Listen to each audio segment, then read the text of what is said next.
God bless you. Bless you, Facebook family and friends. This is Pastor Ellis once again, as you can clearly see. Once again, we're not in the sanctuary.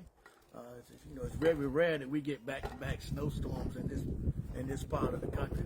So I want to come in and talk to you briefly again.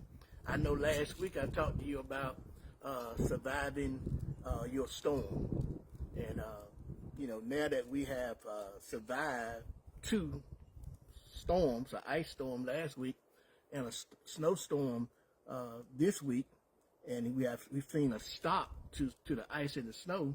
I want to talk to you on part two briefly of surviving your storm, dealing with the aftermath. Amen.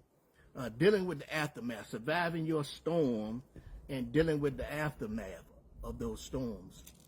Oftentimes the aftermath of the storm does more damage, causes more deaths than the storm itself.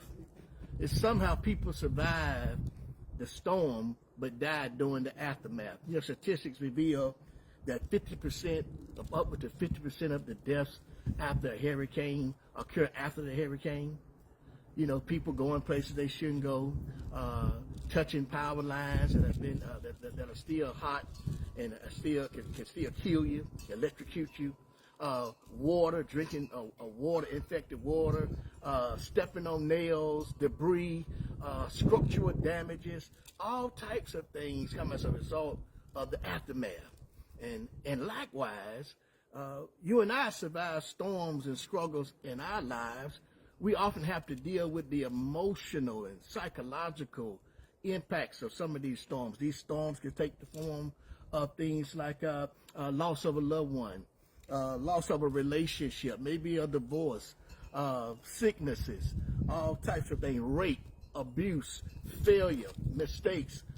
All these things can produce what I call aftermath, right? Emotional and spiritual aftermath, the trauma that's an aftermath of what we're going through, the collateral consequences of what you and I have to deal with. If we're not careful, we will survive the storm, but not be able to survive the emotional and the psychological impacts that come as a result of the aftermath. We're dealing with the aftermath today with these storms. People are going out driving and doing all types of things, and you see the law enforcement coming on the TV and say, but be careful, because you're still dealing with the residual impact of the aftermath. And likewise, we deal with that also. We have